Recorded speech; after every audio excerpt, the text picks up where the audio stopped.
Ruthless doesn't have to mean cruel. In Machiavelli's world, it means clear-eyed, disciplined, and unafraid to do what the moment demands. Nice people get used, naive people get erased. The goal isn't to become a villain, it's to stop playing the victim. This is a guide to principled ruthlessness, setting hard boundaries, mastering incentives, and acting decisively so you can protect what matters and build something that lasts. Kindness is a virtue. Dependence on it is a gamble. Most people don't wake up planning to exploit you, they simply optimize for themselves. If your default posture is, "They'll do right by me," you've already outsourced your safety to other people's moods and incentives. A Machiavellian stance begins with seeing the world as it is, crowded, competitive, and full of conflicting interests.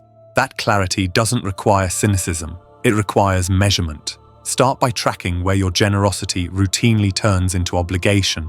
Who expects a quick favor every week? Which tasks mysteriously drift onto your plate because you do them so well? Which friends only text when they need a ride, a reference, a couch? Write the names, add dates, total the hours.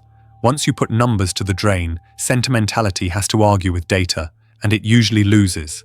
The reason kindness isn't safety is that kindness is invisible until it's withdrawn. People habituate to what you consistently provide. If you arrive early, stay late, answer after hours, sponsor others' mistakes, and absorb the fallout with a smile that becomes the baseline they plan around. When you finally ask for reciprocity, it feels to them like a price increase. They're not offended by your goodness, they're startled by the change. The fix is not to become cruel, it's to make the cost structure explicit from the beginning. I'm glad to pitch in this week. If it becomes recurring, we'll need to rebalance scope. That one sentence keeps your kindness framed as a choice, not an entitlement. Adopt the stance: warm heart, cold eye, empathy for people, rigor for patterns. Ask, what does this person respond to? Praise, deadlines, money, status, belonging. Then align your ask with the lever that actually moves them. Don't rely on gratitude, build agreements. Don't rely on promises, set checkpoints. When someone says, "I'll get it done," reply, "Great, shall we lock Friday 2 p.m. as the delivery time?" There's nothing rude about clarity. In fact, clarity is the highest form of respect. It prevents resentment later. Create a no muscle with scripts you can speak calmly, without apology or backstory. "I'm at capacity this week. That's not something I can take on. Happy to help once, I can't own it." I don't do unpaid trials. If you want to move forward, here's the rate and scope.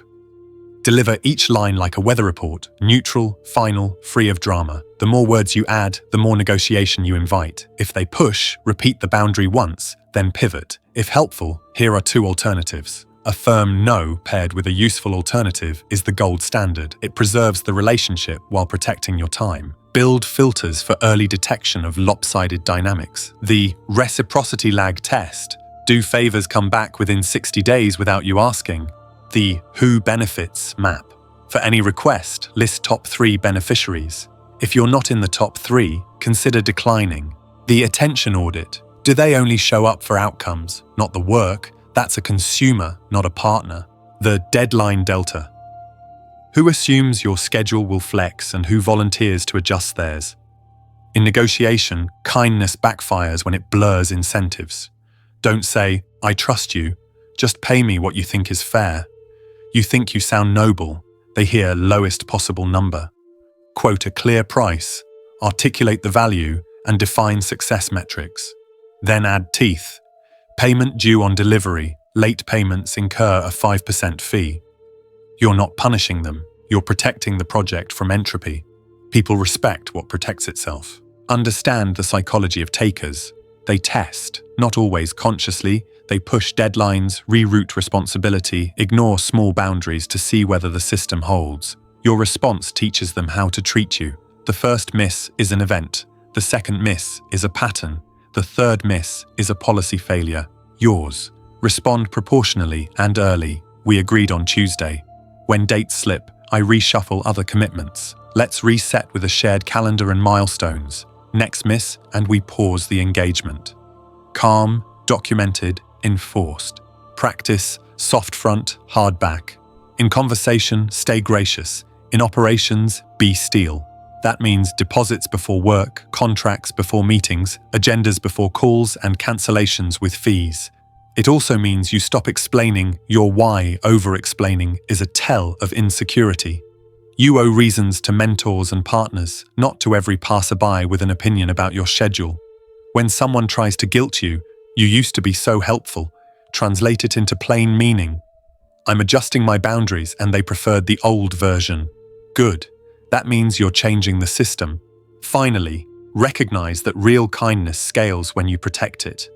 If you let energy vampires drain you, you'll have nothing left for the people who deserve your best. Discipline is how generosity goes the distance. Set caps, limit access, give lavishly inside the guardrails you designed. People can adapt to rules. They cannot adapt to your exhaustion. You need a spine before you need a strategy. A spine is a short list of non-negotiables that removes decision fatigue and broadcasts stability. Think of non-negotiables as a constitution for your life. Simple, rigid, legible. They do not flex with pressure. Pressure is the reason they exist. Start with 5. Sleep window, daily deep work block, physical training, no drama policy, and integrity rules. No lying, no hidden fees, no ghosting. Post them where you plan. Calendar, notes app, office wall. Your day now orbits these, not the other way around. Pre-commitments beat willpower. Say your rule out loud to other people and attach a consequence. I don't take unscheduled calls. Here's my booking link. I don't start work without a signed agreement. I leave events by 10 p.m. The moment you make it public, you harness social gravity. People expect you to behave like your reputation, and you get to borrow their expectation when your mood wobbles. Reputation becomes armor. Design an enforcement ladder so you don't improvise under stress. Restate the rule once, briefly. Offer a compliant path. Happy to continue when the invoice is settled. Impose the smallest meaningful consequence. Pause, reschedule, late fee, reduced scope. Exit cleanly if violations persist. This arrangement doesn't fit my operating rules. Wishing you the best. No threats you won't carry out. Idle threats corrode credibility faster than silence. If step 3 says late fee and you waive it repeatedly, you didn't set a boundary, you announced a preference. In Machiavelli's terms, mercy should be rare, visible, and framed as an exception you chose, not a loophole they discovered. Guardrails shouldn't feel punitive. They should feel predictable. People fear arbitrariness more than strictness. If you enforce the same rule every time, your world gets quieter. Clients who value chaos will self-select out. The rest will thank you for the peace. Even loved ones adapt. I'm offline 8 p.m. to 8 a.m. becomes a rhythm everyone can plan around. You'll be astonished how many fires stop appearing when you remove the possibility of midnight heroics. Codify your energy economics. For every new commitment, ask, what is the true cost in prep, switching, and recovery time? What does this displace on my calendar that produces compounding returns? If it doesn't clear a high bar, it's a no. Build a yes funnel that only green lights commitments matching your strategy. Does it advance my top project or a core relationship? Is it leveraged? 1 hour that saves me 10 later. Is the upside asymmetric and the downside capped? Does it fit within my fixed blocks without cannibalizing sleep or training? Write the funnel once. Use it forever. Remember, systems create more power than stunts. Schedule ritualized boundary moments that harden identity. Monday morning, review goals and lock your deep work blocks. Noon daily, 30-minute admin gate to handle requests. Outside of that window, you don't context switch. Friday afternoon, cut dead tasks and send closing loops emails so no one rolls their urgency into your weekend.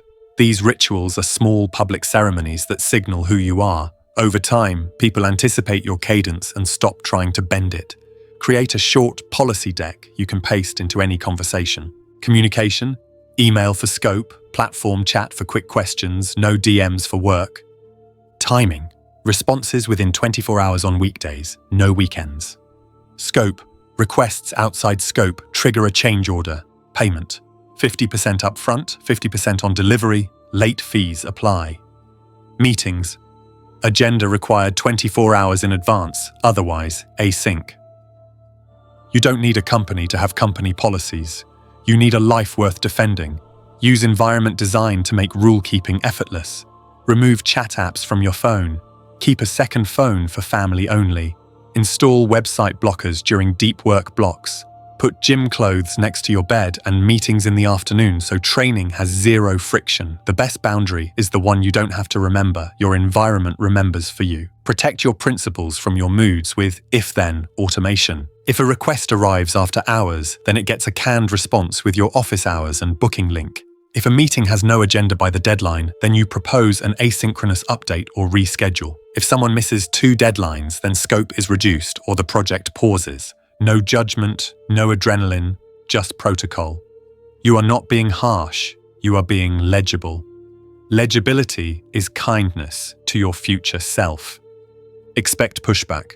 When you upgrade your standards, the people who benefited from your old standards will object. Treat the objections as weather. Don't argue, don't justify, don't defend. Repeat the rule, offer the compliant path, and proceed. The first few repetitions feel awkward, then something magical happens. Your life stops being a negotiation and becomes a set of commitments. You'll notice you think more clearly, produce better work, and, ironically, feel more generous. With a spine, you can afford softness. Without it, softness becomes self-harm. The point of all of this is not to be untouchable, it's to be unconfusable. When people know what you will and won't do, they stop testing and start respecting. Your kindness becomes brighter because it's voluntary. Your time compounds because it isn't leaking. Your word hardens because it has a backbone. In a world that often confuses pleasantness with permission, the quiet power is to smile and still say no. Power moves with incentives. If you don't map them, you're playing blindfolded. Start every negotiation, job, client, partnership, even household chores, by answering 3 questions. What does the other side actually want? What do they fear losing? What would make it easier for them to say yes than to stall? People rarely chase abstractions like excellence or harmony. They chase concrete wins, a KPI met, a boss appeased, a budget preserved, a status leap, a problem gone. Your pitch should be the shortest bridge between their present discomfort and a near-term relief they can take credit for. Translate your offer into their scoreboard. This cuts your revision cycles by 40%. This de-risks your Q4 target. This gets you a visible win in 2 weeks. If you can't express the value in their language, you don't have alignment. You have a wish. Build a 1-page incentive map before any high-stakes conversation. Decision maker, veto holder, beneficiary, budget owner, public story they'll tell, private trigger that moves them, speed, safety, status, savings. Mark the conflicts, where the person who decides isn't the person who suffers if it goes wrong. That is the principal agent problem in disguise. Solve it for them. Here's a pilot that's small enough to be safe and visible enough to get you credit. Get granular. When is their reporting cycle? What date do they need to show progress? Timing that lands 1 day before their internal update is better than a perfect plan that lands 1 day after. Leverage is the art of raising the cost of a no without raising your voice. There are 5 reliable sources: positional leverage, credible alternatives. If you have no other option, the other party senses it and squeezes. Quietly cultivate a pipeline, 3 potential clients, 2 roles, a waiting list. You'll speak differently when you can walk. Informational leverage, knowing something they don't. Case studies, benchmark data, unique process, a vivid forecast of what happens if they delay. Bring receipts, structural leverage, control of key resources, sequences, or standards. Own the spec, the calendar, the distribution channel, the quality bar. If your signature unlocks the next stage, you are the gate. Relational leverage, trust and track record.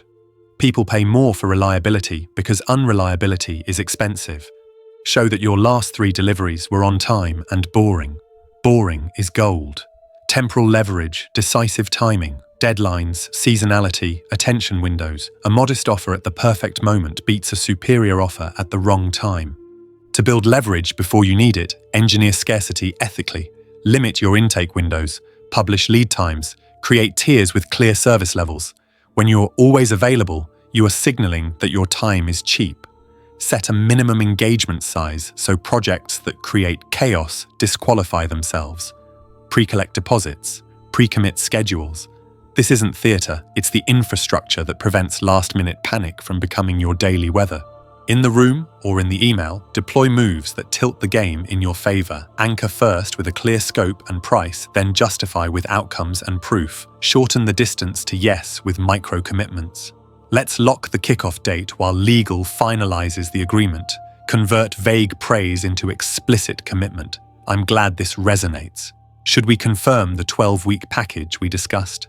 Ask calibrated questions that surface constraints. What would make this a can't miss internally? And then redesign your offer to pass their internal test. Summarize agreements in writing immediately. Ambiguity is where deals go to die. Never issue threats you can't execute. Instead, design consequences that occur automatically. Late invoice, work pauses at 5 p.m. that day, missed feedback deadline, delivery date shifts by the same number of days. Scope creep? A change order triggers at the second out-of-scope request. The point isn't bluster, it's physics. People learn the boundaries of a system by bumping into them. If the wall is padded, they'll keep running. Timing is a force multiplier. You win not just by what you do, but when. There are 3 windows worth mastering. Surfacing windows, moments when stakeholders are unusually attentive, new leader on the team, budget renewals, public failure that your solution prevents, fresh regulation. Strike then. The appetite for change is highest. Quiet windows. Right after a small win, attention relaxes and resistance drops. Slip in a process change or rate increase while goodwill is high. Deadline windows. People say no to avoid thinking. Deadlines make not deciding costlier than deciding. Publish your own clocks. Proposal valid through Friday. Discount ends at month's close. Slot held for 48 hours. Deadlines clarify desire. When dealing with power imbalances, don't escalate, reframe. If a big client leans on you with, "We never pay deposits," you can respond, "Totally understand. My policy exists so I can prioritize your project without overbooking. If prepayment isn't workable, the alternative is a pay-as-you-go model at day rates. Which fits best?" You've turned no into a choice among your options. If someone plays delay games, change channels. Let's put a date on the calendar. Reschedules are easy if needed. If a counterpart demands granular concessions, ladder up to principles. Happy to adjust details. The 2 things I need to protect are delivery dates and quality. Any change that preserves those, I can accommodate principles, protect you from death by 1,000 tweaks. Measure outcomes, not theatrics. After any negotiation, debrief yourself. Did I map incentives correctly? Where did leverage actually come from? Which moment decided the outcome? What would have increased the cost of their no by 10% without harming the relationship? Write 1 sentence you'll use next time. You are not trying to be clever. You are building a playbook that works when you're tired. Reputation is the armor Machiavelli cared about. Not applause, but predictability. People don't need to love you to respect you. They need to know your signals mean something. Build a visible triad. Warmth, you listen. Competence, you deliver. Resolve, you enforce. Warmth without resolve invites exploitation. Resolve without warmth breeds sabotage. Competence without either makes you a tool, not a leader. The mix is the message. Start by controlling the first frame.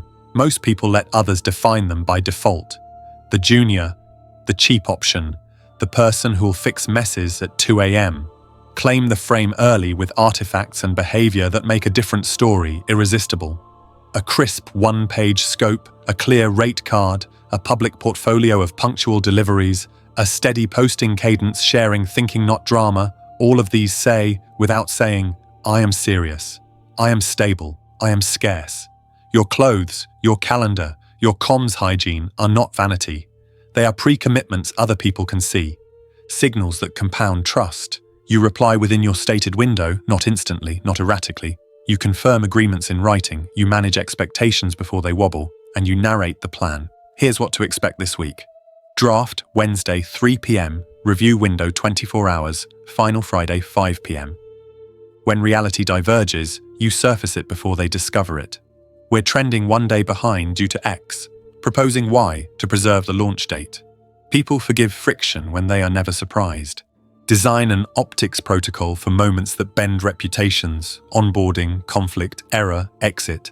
On onboarding, send a welcome packet that sets norms, channels, hours, decision rights.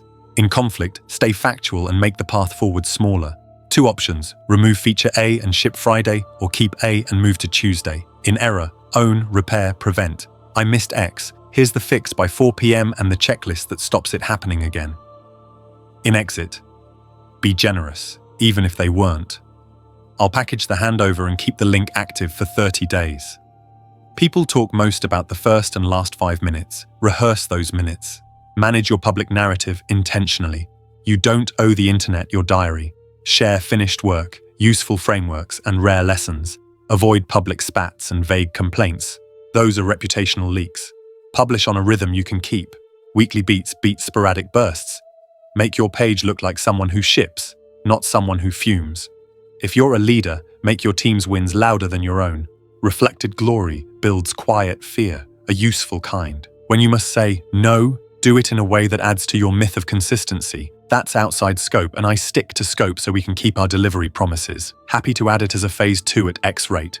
You've just delivered a boundary, a reason, and an alternative. Clean, respectful, repeatable. If someone tries to escalate by shaming you, other vendors do this free. Smile. They might. Our model is different because we don't overbook and we deliver on time. You're not debating, you're narrating your standard.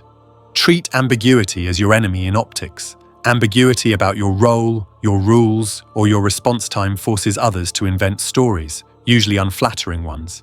Publish a simple operating manual on your site or in your kickoff docs, how to reach you, when you reply, what green, yellow, red statuses mean, what triggers escalation, how changes get approved, how billing works. Not sexy, incredibly powerful. Bureaucracy, used lightly, is a trust technology. Prepare for reputation shocks with a small crisis script. Acknowledge reality without groveling. State the boundary or fix, re-anchor on principles, and offer the next step. Yes, we missed Tuesday's handoff. We deliver boringly on time, so this is rare and on me. Patch is shipping at 4 p.m. Next, we'll move approvals into the shared board so slippage is visible to both sides. I'll update at 10 tomorrow. The goal is not to sound perfect, it's to sound in control. Control is what people buy when they buy you. Status games are inevitable. Play them ethically. Status is a story about who defers to whom. You don't need to dominate. You need to stop signaling that you can be safely ignored. Speak in shorter sentences. Ask for decisions with deadlines. Sit where decisions get made. If a meeting becomes a theater of one-upmanship, redirect to outcomes. What decision do we need by 4 p.m. and what information is missing? When you cut through fog, you seize the frame. Others will fall in line because most people are relieved when someone takes the wheel. Archive proof. Keep a quiet folder of testimonials, delivered milestones, before, after metrics, and thank you notes. When someone questions your rate, you can point to results instead of pleading. When a rumor floats, you can kill it with receipts. Your reputation is not just what people feel, it's your evidence base. In Machiavellian terms, this is your virtu meeting fortuna, skill married to circumstance, backed by record. Above all, be the same person on Monday and Friday. Consistency beats charisma in the long run. The world trusts what it can predict. If you want to be feared, let it be the good kind. People fear disappointing you because you've made standards feel like gravity. Gravity doesn't shout, it holds everything in place. Power used well reduces chaos. After you win, land the client, get the role, take over a team, your first duty isn't celebration, it's stabilization. People can live with almost any system if it's predictable and feels fair. Start by removing ambiguity within 48 to 72 hours. Clarify who decides what, where information lives, how priorities stack, and what happens when something goes wrong. Write a one-page operating charter, purpose, 5 rules that won't bend, decision rights, and the calendar cadence, weekly planning, monthly review, quarterly reset. Share it. When you replace confusion with cadence, anxiety drops and output rises without pep talks. Machiavelli calls it cruelty well used. Short, decisive, then over. Translation. Resolve the recurring sources of disorder immediately and don't keep reopening wounds. If a chronic bottleneck or saboteur is poisoning the system, Act once, cleanly, and then stop talking about it. Lingering punishments breed fear. Clear finishes breed peace. Announce the standard, enforce it, and return the team to building. Your mercy is more valuable after you've proven there are real consequences. Reward becomes strategy when it is both swift and legible. Thank yous in private feel good. Rewards tied to concrete behaviors shape culture. Decide what you want more of. On-time delivery, candid risk reporting, cross-team help.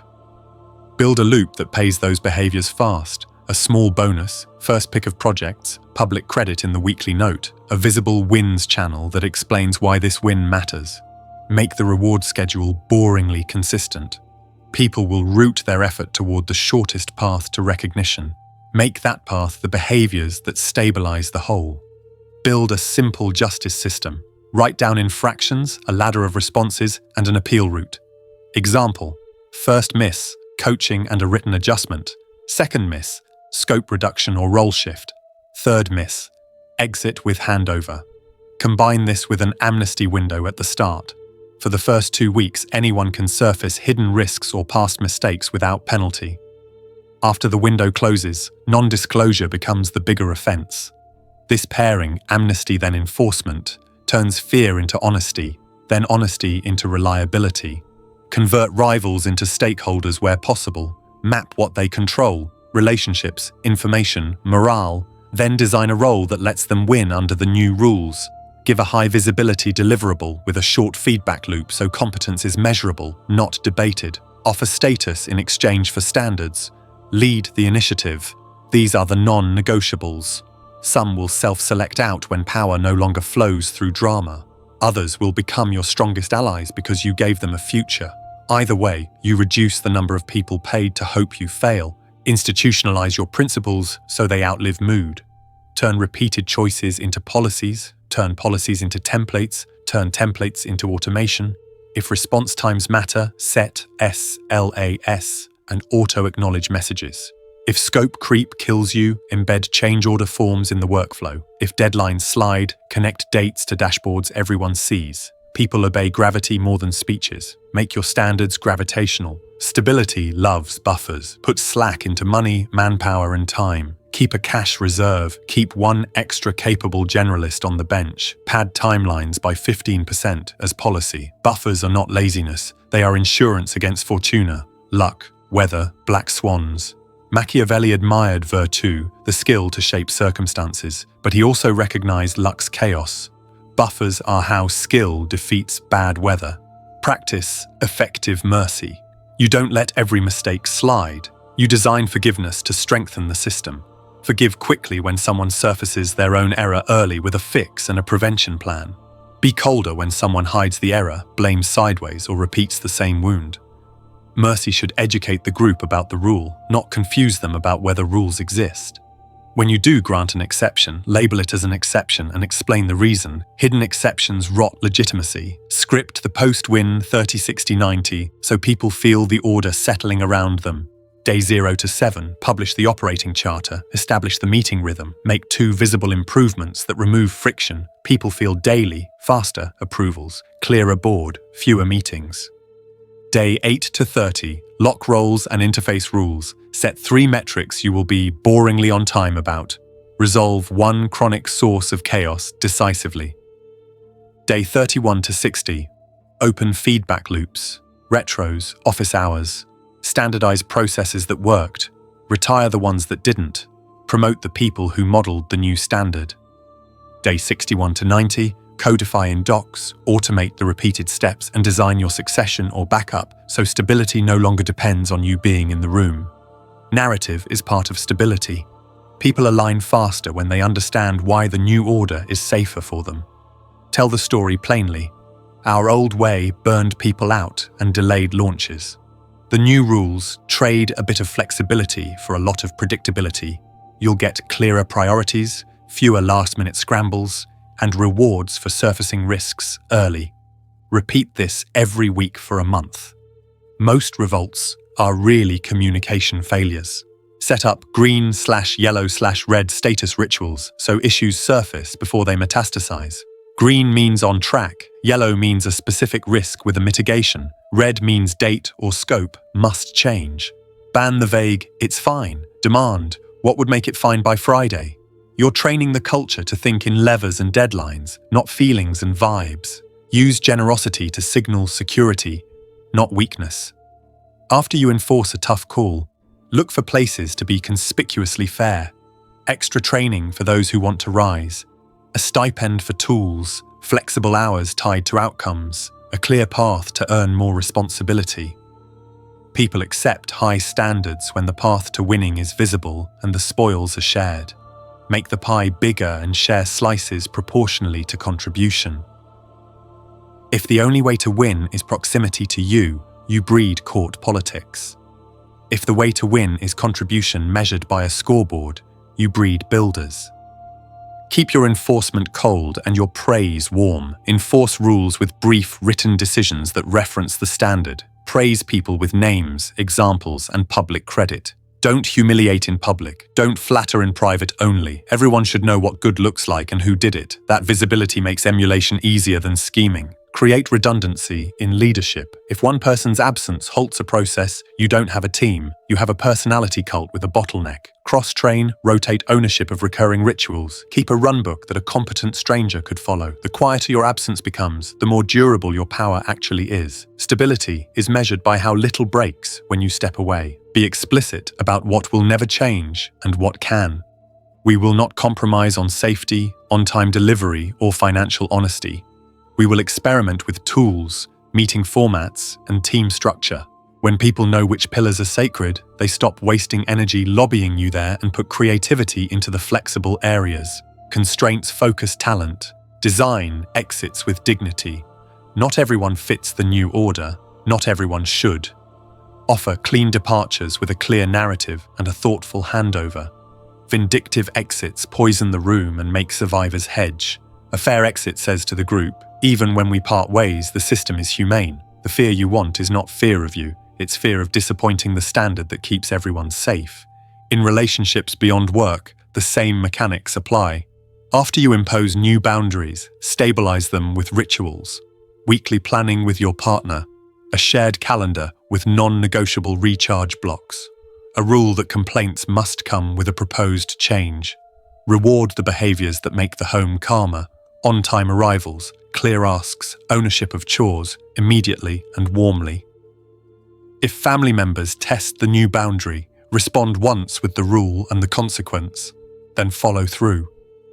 Peace happens when enforcement becomes predictable enough that testing gets boring. Underscore everything with receipts. Keep a living scoreboard of promises made and delivered. When you raise your rates, shorten timelines, or ask for more trust, point to the evidence. We shipped on schedule for 4 straight cycles. Support tickets fell 32%. We cut weekend work by 90%. People accept change when they can see progress without you insisting, they just feel it. Finally, protect your own interior stability. Power phrase when the person holding it is sleep-deprived, lonely, or angry. Guard your health rituals, your quiet thinking time, and the small friendships not tied to your role. A leader who is always at emotional zero is a weather system everyone else can plan around. That calm is not a gift of temperament. It's architecture, diet, sleep, movement, reflection, boundaries. Your nervous system is part of the infrastructure. When you've done all this, you can afford to be gentle. The velvet glove is not a costume you put on to look kind. It's the natural surface of a machine that already works. People feel safer near you, not because you're soft, but because you're steady. They know that if they tell the truth, they won't be punished for surprises, only for hiding them. They know that work well done today will be recognized today, not maybe someday. They know that chaos doesn't get a vote. And when chaos inevitably knocks, you'll act once, clearly, and then you'll reopen the door to normal life. That's the point of power in Machiavelli's sense, to make space where good things can accumulate, where families breathe easier, where teams build without flinching, where your own mind has room to think. There's a final temptation after a win, to rewrite history, to gloat, to make everything about your brilliance. Resist, share credit, hold standards, and keep moving. If you want them to fear anything, let it be that they'll waste the stability you fought to build. You didn't become ruthless to be cruel. You became ruthless so you could be kind on purpose and have it last. The world isn't out to get you personally, it's indifferent. That's why clarity beats niceness, boundaries beat hopes, and systems beat speeches. You've learned to measure generosity, to harden your spine, to map incentives, to make your signals mean something, and to use power to make everyone safer. Be the fox that sees and the lion that acts, but aim higher than victory. Aim for order you don't have to constantly defend. When your standards become gravity, people don't obey you, they move with you. That's not just survival, that's sovereignty.